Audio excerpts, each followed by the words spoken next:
then. Excellent. Good afternoon, Eastern Time.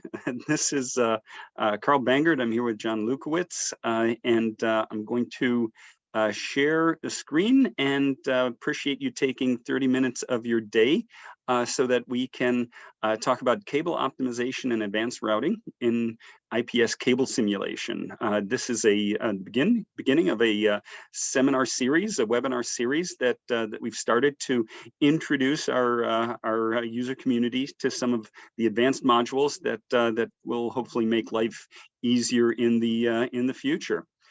So what we have together here, if just a reminder that we're partnered, Sandalwood Engineering and Ergonomics, based in Michigan with offices throughout North America, providing a team of 130 strong engineers, injury specialists, ergonomic specialists, supporting various activities here throughout North America. And together with Flex Structures, we're over 50 folks worldwide, based in Germany, doing sales and support of the IPS simulation software, of which cable simulation is really the major portion of what we do. From Sandalwood, we saw his face a moment ago, John Lukowitz. He'll be clicking the mouse, running the demo, and demonstrating what IPS cable simulation and optimization can do for you. I'm Carl Bangert. I'm with Flex Structures and the manager of our North American operations. So without further ado, our focus is really to look at ways to improve virtual validation of wiring systems. Many of the folks in the mobility and transportation segment have realized great gains in productivity and cost savings by moving from physical prototyping of especially of wire harness, cable and hose routing systems to a place where the test lab is clean because the digital twins are doing the work. And that's really our goal here, is to be able to find ways that you can get confidence and reliable designs years before you're ready to go to start of production. Our early adopters in the European automotive space have gotten on this and seen these benefits. More of this will be discussed actually at the IPS Cable Users Conference in September in Kaiserslautern. If you can make it, we would love to see you there, and certainly to present as well. There'll be a lot of interesting presentations there also.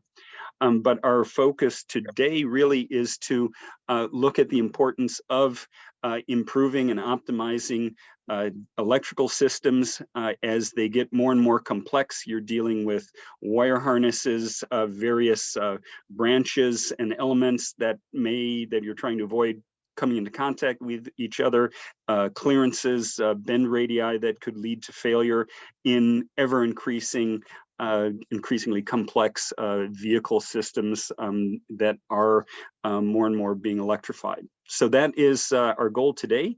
And with that, we're going to show how we're going to focus on IPS cable simulation, really the key of our product portfolio.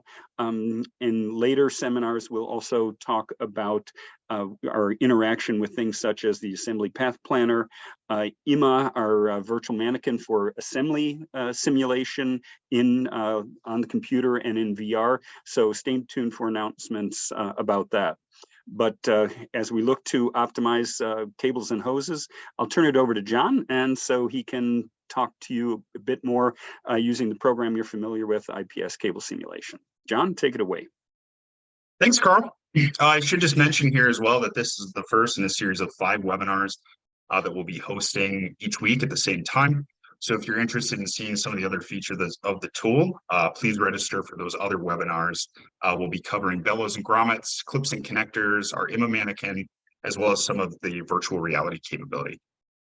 And with that, I'm going to turn off my video in the interest of bandwidth and share my screen here. And today, we're going to take a look at a couple of examples using the Cable Optimizer tool. So if you're familiar with IPS, there are many ways to design and analyze and optimize your flexibles in the IPS tool. But the cable optimizer, it's just another tool in the toolbox that we can use to get to that optimized design long before start of production. So what is the cable optimizer? It's a tool that allows us to define some design criteria for our flexibles. It really be anything. So things like bending radii, maximum forces, clearance to other components, etc. And then we can tell the software to allow certain things to vary in order to automatically find us that optimized design that meets our design criteria. So those variables could include things like cable lengths, the lengths of subsegments, location or orientation of fixation points. And we can do this optimization with or without a motion, and we'll see examples of each today. So in our first example, we've just used the cable router tool to automatically route a cable between a series of fixation points here in the engine bay. So you can see there's a series of clips, and we've automatically routed this cable along these clips. However, we immediately notice that there's a problem where we have this crash condition between our cable and this engine bay geometry. So that's obviously an issue. And we also know for this particular cable in this application, we want our bending radius to be above 40 millimeters. So I'll just quickly create a value measure for the bending radius. We can see we are above that value, but we need to do something about this crash condition. Now, of course, we could optimize this flexible in the way that we normally do in IPS, right? I could try to play around with some of these locations or orientation of the fixation points, play around with the lengths of the cables, etc. Or we can set up the cable optimizer to automatically do this work for us. So to do so, I'm just going to select my cable that I want to optimize, go to the flexible dropdown and select the cable optimizer tool. Now we've got a lot of options here. First of all, what is our preference for the algorithm? Do we want it to prioritize a shorter length of the cable or more clearance? Typically, I'll just put this slider, somewhere towards the middle, unless I have a specific reason for wanting it to prioritize one of these parameters. Next, we'll need to define some constraints. So for us, again, this is our bending radius. We want that to be above 40 millimeters, so I'll just define that here. And then I'm just going to quickly create a value measure for my cable, from my cable to this engine bay geometry here. As we can see very clearly, there's a crash, so that measure is 0 currently. And I want that to remain above 5 millimeters. So I'm just going to define that as a constraint here. If I open up the advanced options here, this is where we could add in a motion. We don't have a motion in this example. We'll see one of those shortly. And then we define our variables as well. So for us, that's this segment 9 here. And I can tell the software which areas of the cable I want it to allow to vary the length. And in this case, most of the cable looks completely fine. Our concern is really in this area here. So I'm only going to allow subsegments 1, 2, and 3 to vary, which is basically from this clip to this clip. And then lastly, I want to allow the software to play around with the locations of these fixation points as well. So I'll add in these clips as variable objects, clips 4 and 6. And then we have several options for how we want to define these variables. So first of all, we can do fixed, which would just not allow it to move at all. We can do free rotation, which is essentially rotation about the z-axis here. Free twist, which would be rotation in any direction. Or we can define some custom parameters for this fixation point. And for me, I only want to allow this clip to vary, within some reasonable amount in the XY plane. So I will open up the options here, and I'm going to allow it to translate in a constrained way, plus or minus 10 millimeters. And then I'm also going to allow this clip to rotate as much as it would like about the z-axis. So I'll define that here, and I'll just define rotation about z as free. And I've set up the variables for this fixation. And I'm just going to do the same for the other clip. Plus or minus 10 millimeters. And rotation about z free. Now that I've defined the parameters for my optimization, I've defined my design constraints, I can just click run. And the software will start running the algorithm to find us an optimized design. This can take anywhere from a few seconds to a few minutes. If we have many complicated constraints and variables, it could take a couple of hours. But the beauty of the tool is that we can basically just kind of set it and forget it, right? We can set up this optimization algorithm and just let it run. So while this application thinks, I'm going to pull up another example of the cable optimizer. And in this one, we'll be taking a look at a design that includes a motion. So we have a radiator and a condenser here with some hoses that are attached to our engine. And our engine has a motion associated with it. So if I just play through this motion quickly, we can see how this condenser tube here is moving. And we know that our design criteria for this particular tube is we need our bending radius to be above 30 millimeters, and we want our total tension force in this tube to be below 10 newtons. So if I take a look at these value measures that have been created for this, this tube in the bottom right here, we can see that we're violating both of those criteria. Our bending radius is about 20, well below our 30 millimeter requirement, and our tension force is very high at 24 newtons. So again, if I want to run an optimization for this tube, I'll just select the segment that I want to optimize, go to the flexible dropdown again, and I'm going to open up the cable optimizer. Once again, I'll set that preference between short length and more clearance to the center. And then I'm going to add in my design criteria, right? So those are my bending radius. I want that to be above 30 millimeters. And my tension force in the tube as well, which I want to stay below 10 newtons. I'll open up the advanced options here. And because we're using a motion, we want to add that in so that we consider these design criteria over the course of the motion. So I'll select my motion and just add it in with one click here. And then lastly, I need to define my variables. So for this optimization problem, right, that's going to be the length of our segment here. And then the other thing we could allow to vary in this application is we've got this rigid tube coming out of the condenser. We could allow this to rotate, right, to see if that helps us meet our design criteria. So I will add this in as a variable. And then once again, I'm going to define some degrees of freedom for this rigid tube. So I'm going to allow this to vary about the z-axis, and I'm going to allow it to vary plus or minus 15 degrees.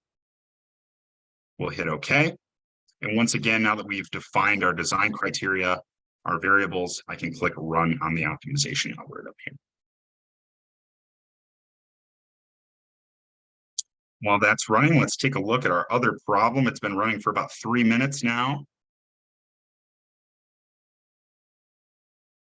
And while we wait, Carl, are there any questions in the chat?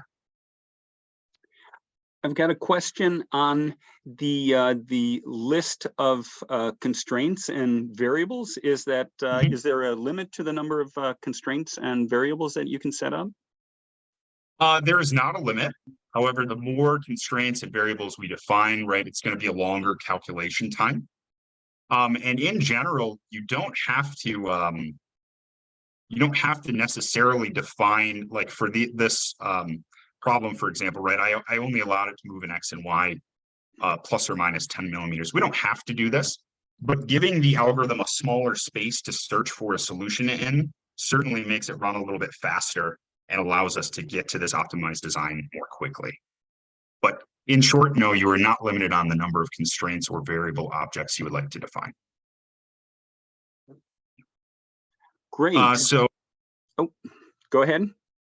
It looks like our optimizer here for our routing problem has found a solution, and the results will be displayed here in the bottom of the screen. We can see our results.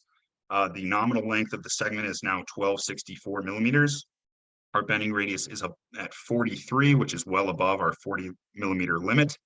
And our minimum clearance is at 6.8 millimeters, which is well above our 5 millimeter limit. And we can see that the completion time for this optimization problem was 3 minutes, 18 seconds. So probably much faster than, I could do this manually by trying to change these variables and manually reach a result that I'm looking for. And I didn't really have to do any work other than telling it what I wanted it to do and what I wanted to allow to vary as it tried to optimize. We can also open up an optimization report here that shows the changes that were made. So it's showing us what it did here was that it changed the nominal length and that it rotated clip 4 35.7 degrees. And then it looks like the algorithm didn't need to move clip 6 at all. So if we want to understand the changes that were made, that's really easy to do by opening up the optimization report. And then if we're happy with the results here, I can just close out of the cable optimizer and my optimized design is ready for me. Now that we've reached this stage, of course, we can use the normal methods that we always use to feed this information or the changes that we made back to other designers or to our CAD system. Things like exporting out 3D geometries, right? We can export out anything in this scene. We're also able to export the center line of our optimized cable or export out the 3D geometry of the cable as well. So once we have the optimization, we can let everyone know the changes we've made between the geometry that we have, as well as the optimization report.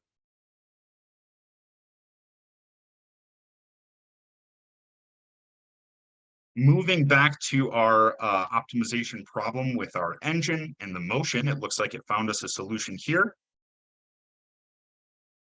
The completion time was 42 seconds. It's changed the nominal length of our radiator segment to 204 millimeters.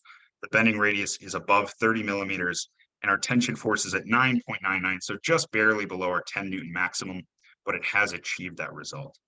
And again, if we look at the optimization report, we can see a time history of the various variables that it tried to change and the effects of those as it went through. And then if we go to the bottom, we'll see the ultimate results. So the radiator segment, it looks like it was changed by 58 millimeters. And then our radiator connection node, which is our rigid tube here in orange, it rotated that by 5.25 degrees to reach this optimized result.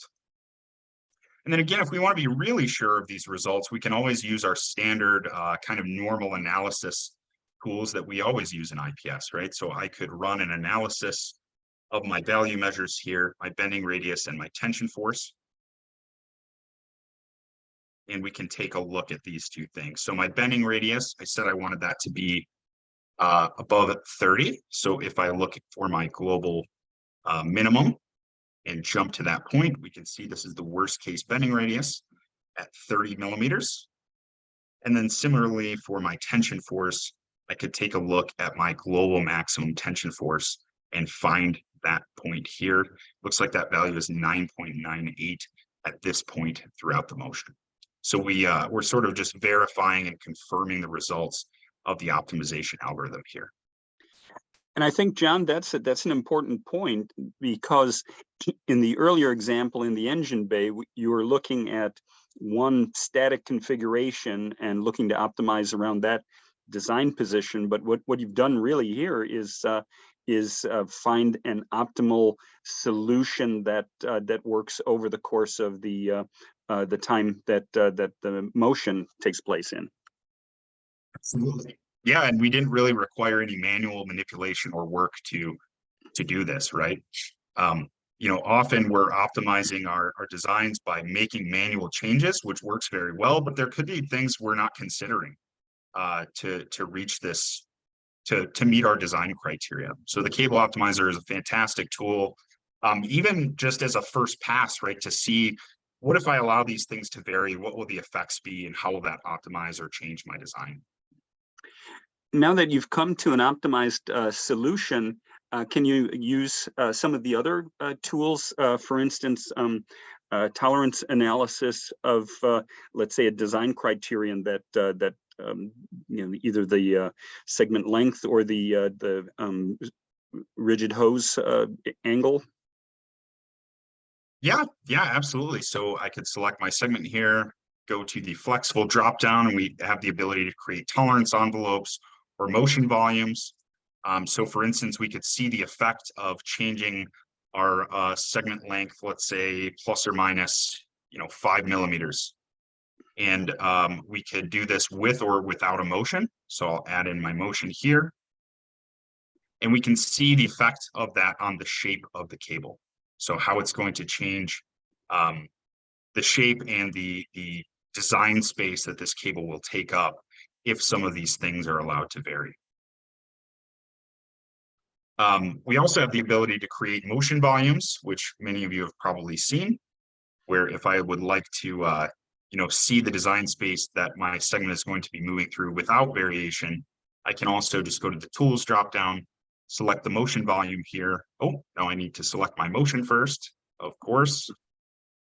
And then I just simply tell the software which elements I would like it to include in that volume. So if I generate this swept volume for my segment here, I will change the transparency a little bit and the color just so we can see it a little more clearly. And now if I play through my motion, we'll see that this hose is not going to move on the side of this motion volume.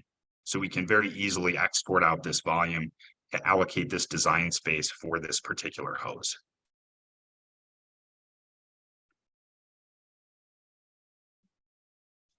Any additional questions in the chat, Carl? Another question is looking at the optimization input, what are some of the other design variables and design constraints that you can set that look to be a fairly long list? Yeah, absolutely. So let me go to the drop down here. When we open up the Cable Optimizer, there's a drop down here showing all of the value measures that are available in IPS, right? So we can look at things like elongation, deformation, torsion, various forces, contact forces, moments, stresses. So really any of the normal value measures that are available when I select a cable in IPS that I can create are all available for us as constraints in our Cable Optimizer algorithm. So basically any design criteria we may have, we can certainly add in here. In terms of the variables, they are a little more limited, but basically they're the things that we would alter if we were trying to optimize a routing or design, right? And those are the length of our cable and the fixation points. Where is it located, or how long is it, and where is it fixated? Great. So positions, orientations, lengths, essentially. Exactly. Yep. The normal things that we would manually try to manipulate or play around with when optimizing a design are available for us as variables. And then any kind of constraint or design criteria that could be of use is available to us in the Cable Optimizer.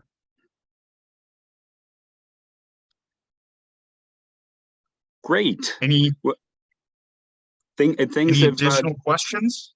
Things have gotten quiet in our Q&A. I think we'll offer it up maybe one last time, and what I'll do is just share. Okay, you've got your window going there. So yeah, just remind folks that we'll be sending invitations upcoming. Remind us of the upcoming webinars again, John. Yes, so our upcoming webinars will be on the bellows and grommets tool, and then we'll be covering clips and connectors, how we can create them in a clip library and define them based on specific customer needs.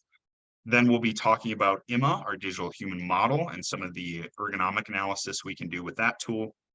And then our final webinar will be on the virtual reality capabilities of the IPS tool, as well as how that ties into IMA, since we can do some really cool motion capture just using a standard headset and IPS VR.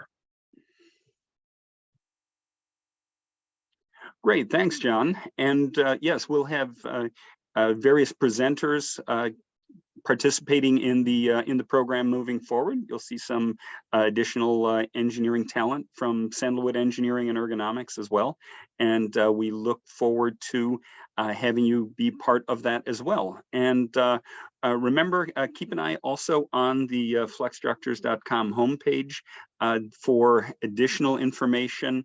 Again, we're having an international users conference in September in Kaiserslautern, Germany, and Flex Structures North America and Sandalwood. We are planning to have a user group meeting here in the Detroit area in conjunction with the Automotive Wiring Harness Conference, which will be in Detroit again in mid-October. So stay tuned for that.